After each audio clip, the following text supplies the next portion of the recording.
Introduction. Students, in the previous part we have learnt the isomerism and fundamental concepts used in the organic reaction mechanism, and today we learn the methods of purification of organic compounds. Some of the methods are sublimation, chromatography, distillation, etc. Teacher, what is sublimation? Sublimation is the process in which solid directly converts to vapor state without passing through liquid state upon heating. Now, can anybody tell me what is chromatography? Teacher, chromatography is a technique used to separate and analyze a mixture of chemicals. Very good, Aryan. Now we'll study the processes of purifications in detail. In this lesson, you will learn purification of organic compounds, qualitative and quantitative analysis of organic compounds. Objectives. At the end of this lesson, you will be able to describe methods of purification of organic compounds, explain qualitative analysis of organic compounds, describe quantitative analysis.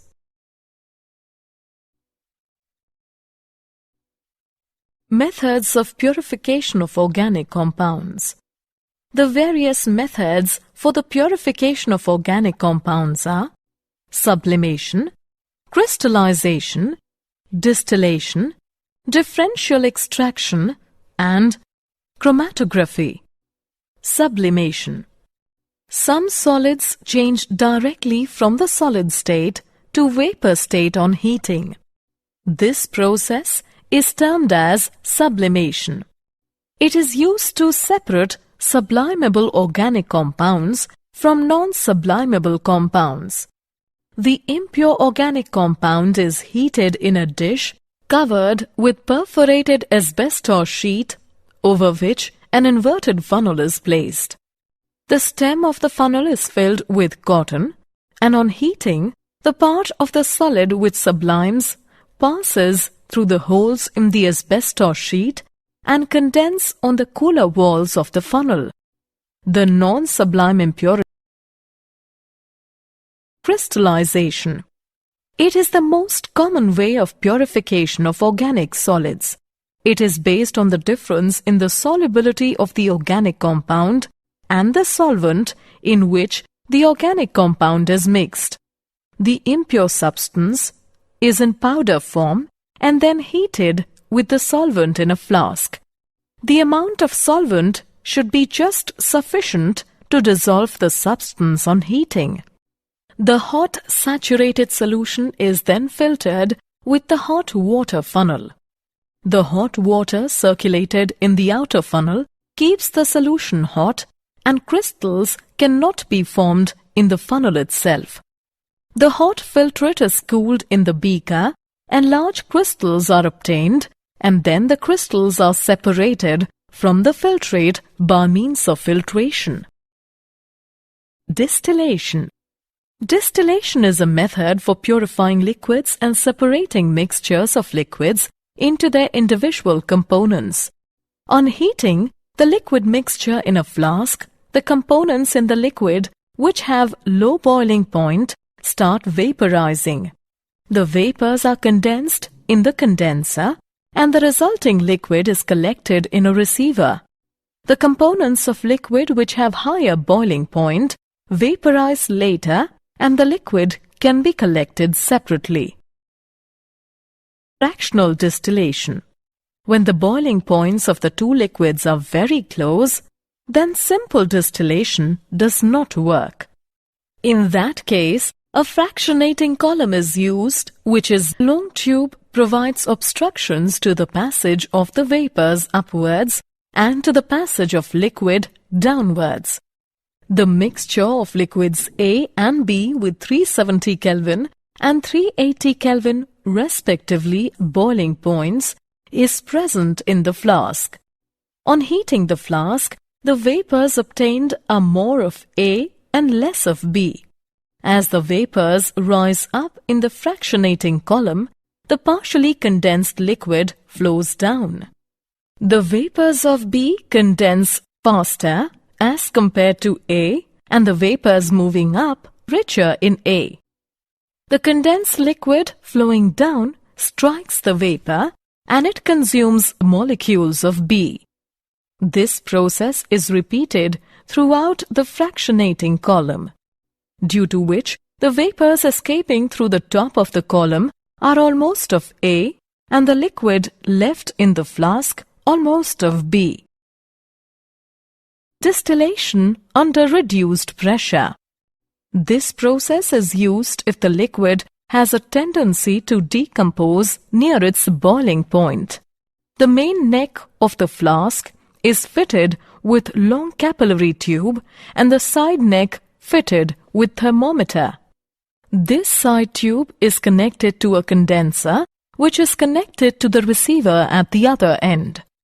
The receiver is connected to a pump which reduces the pressure. Under reduced pressure, the liquid will boil at a low temperature and the temperature of decomposition will not be reached. For example, glycerol boils with decomposition at 563 Kelvin, but if the pressure is reduced to 12 millimeters, it boils at 453 Kelvin without decomposition. Steam distillation. This method is used to separate the substances which are steam volatile and insoluble in water. This method based on the fact that a liquid boils at a temperature when its vapor pressure becomes equal to the atmospheric pressure and the vapor pressure of a mixture of two immiscible liquids is equal to the sum of the vapor pressures of the individual liquids. Steam is continuously passed through the compound which is required to be distilled. Steam heats the liquid and also condenses to water. After some time, the mixture of water and liquid starts boiling because the vapor pressure of the mixture becomes equal to the atmospheric pressure. The temperature at the instant is lower than the boiling point of the substance or that of water. The mixture of liquid and water is condensed and collected in a receiver which can be easily separated. Differential extraction. When organic compound is present in aqueous solution, then the organic compound is extracted by using a solvent in which organic compound is more soluble than water and the solvent is not miscible with water. If the organic compound is less soluble in a given solvent, then a very large quantity of solvent is required to extract a very small quantity of the compound. This technique is known as continuous extraction. Chromatography. Chromatography is a technique used to separate the components of a mixture to identify organic substances and examine their purity. Classification of chromatography. Adsorption chromatography, partition chromatography. Adsorption chromatography. Adsorption chromatography is based on differential absorption, that is, different compounds are absorbed on adsorbent such as solid SiO2 gel or Al2O3 to different extent. Based on differential adsorption, there are two types: column chromatography and thin layer chromatography. Column chromatography. It is the process in which the mixture of various components, when passed through a column containing an adsorbent such as starch or charcoal, the different substances are absorbed to different degrees and thus they can be separated with the help of suitable solvent called eluent. Thin layer chromatography. It involves the spreading of the thin layer of adsorbent on a suitable support such as glass plate, etc. The glass plate is known as thin layer chromatography plate or chroma plate. The mixture to be separated is applied as a small spot from one end of the TLC plate. The glass plate is then placed in a closed jar which contains the solvent. As the solvent moves up in the jar, the components of the mixture move up along the plate to different distances depending on their degree of adsorption, and separation takes place. The relative adsorption of each component of the mixture is expressed by retention factor, that is RF value, which can be given as RF is equal to distance moved by the substance from the baseline by distance moved by the solvent from the baseline. Partition chromatography. Partition chromatography is a paper chromatography in which a special quality paper known as chromatography paper is used. Chromatography paper contains water trapped in it, which acts as the stationary phase. The chromatography paper is placed at the base with the mixture of solvents. The solvent acts as mobile phase. The solvent rises up in the paper and flows over the spot. The different components are separated according to their differing partition in the two phases. The developed paper strip is known as chromatogram. The colorless compounds may be observed either under UV light or by the use of an appropriate spray reagent. Qualitative analysis of organic compounds. Detection of carbon and hydrogen. Carbon and hydrogen are detected by heating the organic compound strongly with copper-2 oxide. The produced gases are passed through anhydrous copper sulfate and then passed into lime water in a test tube. If carbon is present, then it forms carbon dioxide, which turns the lime water milky. The reactions are as follows. Carbon in organic compound reacts with copper-2 oxide and produces copper and carbon dioxide. The produced carbon dioxide reacts with calcium hydroxide, which turns it milky, indicating the presence of carbon in organic compound. If hydrogen is present in the organic compound, then it forms water vapor, which passed over copper anhydrous sulfate turns it blue by forming CuSO4 5H2O. The reactions are as follows. Hydrogen in organic compound reacts with copper-2 oxide and produces copper and water. The produced water reacts with anhydrous copper sulfate, which turns blue by forming CuSO4 5H2O. Detection of other elements. Other elements such as nitrogen, sulfur, halogens and phosphorus in the organic compound can be detected by Lasigene's test. The elements in the organic compound fuse with the sodium metal. The reactions are as follows. When sodium reacts with various elements found in the organic compounds, then it forms sodium fusion extract. Test for nitrogen. On addition of ferrous sulfate to sodium extract, that is sodium cyanide, it produces sodium ferrocyanide. The ferric ions generated during the process react with ferrocyanide to form blue precipitate of ferric ferrocyanide. Test for sulfur. If sulfur is present in the organic compound, then it can be identified by the reaction of sodium fusion, that is sodium sulfide Na2S with sodium nitroprusside. Then, violet color indicates the presence of sulfur. Test for halogens.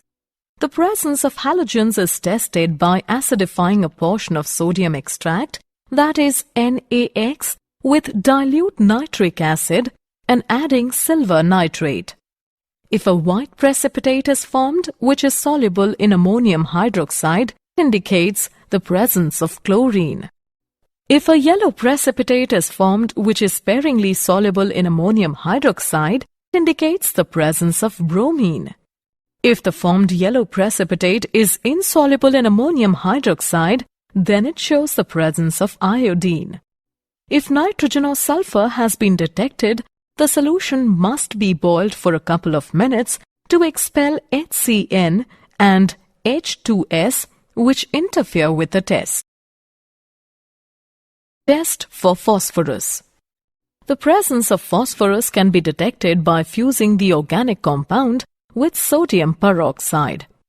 The formed solution is treated with concentrated HNO3 and an excess solution of ammonium molybdate is added.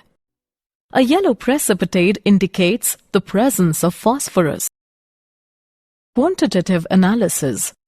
Carbon and hydrogen.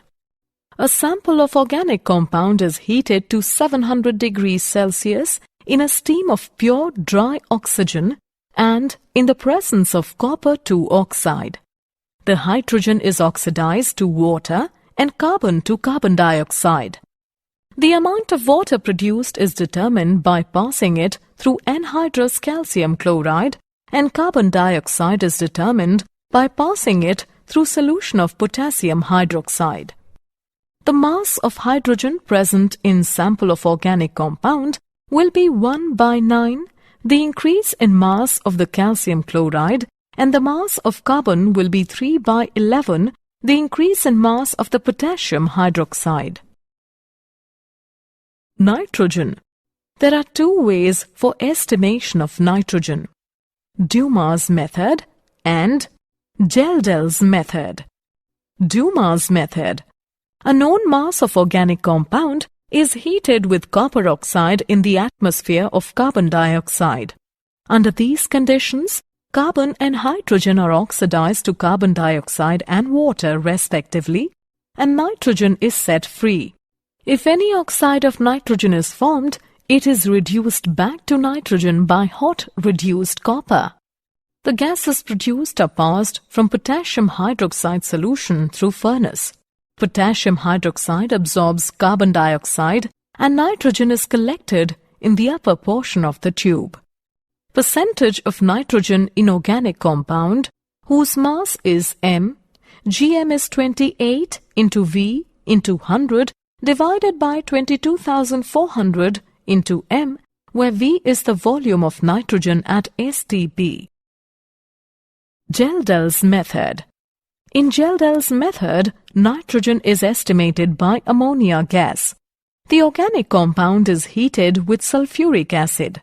Nitrogen in the organic compound is converted into ammonium sulfate. The ammonium sulfate is then heated with excess NaOH and it liberates ammonia. The produced ammonia is absorbed in standard solution of sulfuric acid. The produced ammonia can be estimated by the amount of sulfuric acid used in the reaction. It can be done by estimating the amount of sulfuric acid left after the absorption of ammonia by titrating it with standard alkali solution. The difference between the initial amount of sulfuric acid taken and the amount that left after the reaction provides the amount of acid reacted with ammonia. The percentage of nitrogen is 1.4 into m into 2 times of the difference between V and V1 by 2 divided by mass of organic compound, where V is equal to volume of H2SO4 taken in milliliters, V1 is equal to volume of NaOH in milliliters, m is equal to molarity of H2SO4. Halogens. Carius method. A known mass of organic substance is heated with fuming nitric acid and then silver nitrate is added in the tube called Carius method. The formed silver halide is separated, washed, dried and weighed. Percentage of halogen. Atomic mass of X into M1 into 100 divided by molecular mass of AgX into M, where M1 is the mass of AgX formed and M is the mass of organic compound. Sulfur. A known mass of the organic substance is heated with fuming nitric acid. The sulfur is converted into sulfuric acid. The formed sulfuric acid is precipitated as barium sulfate by adding barium chloride. The precipitate is filtered, washed, dried and weighed. Percentage of sulfur.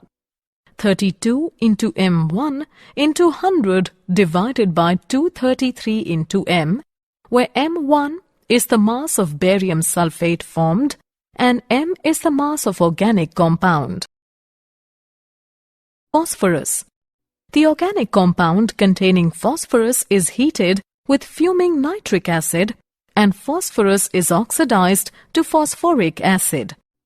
Phosphorus is precipitated as ammonium phosphomolybdate by addition of ammonia and ammonium molybdate. Percentage of phosphorus. 31 into M1 into 100 divided by 1877 into M, where M1 is the mass of ammonium phosphomolybdate and M is the mass of organic compound. Oxygen.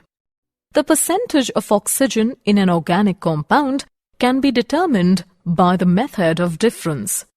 All the elements in the organic compound except oxygen are estimated and the total of their percentages subtracted from 100 to get the percentage of oxygen. The organic compound is heated in the stream of nitrogen gas.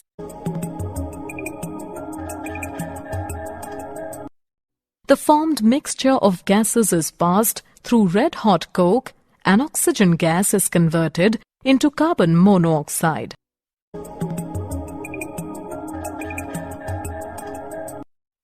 Now the carbon monoxide is converted into carbon dioxide by mixing iodine pentoxide into the mixture. According to chemical reactions, the percentage of oxygen can be found as 16 into mass of carbon dioxide divided by 44 into mass of organic compound into 100. Did you know? Carbon occurs in all living organisms. Carbon is a non-metal and that it can bond with itself and with many other chemical elements, forming nearly 10 million compounds. Summary. Let us summarize what we have learnt. Sublimation, crystallization, distillation, differential extraction, and chromatography are the methods for the purification of organic compounds. Carbon and hydrogen can be detected by heating the organic compound strongly with copper-2 oxide. Nitrogen, sulfur, and halogens can be detected by sodium fusion extract. The mass of hydrogen present in sample of organic compound will be 1/9, the increase in the mass of calcium chloride, and the mass of carbon will be 3/11, the increase in mass of the potassium hydroxide.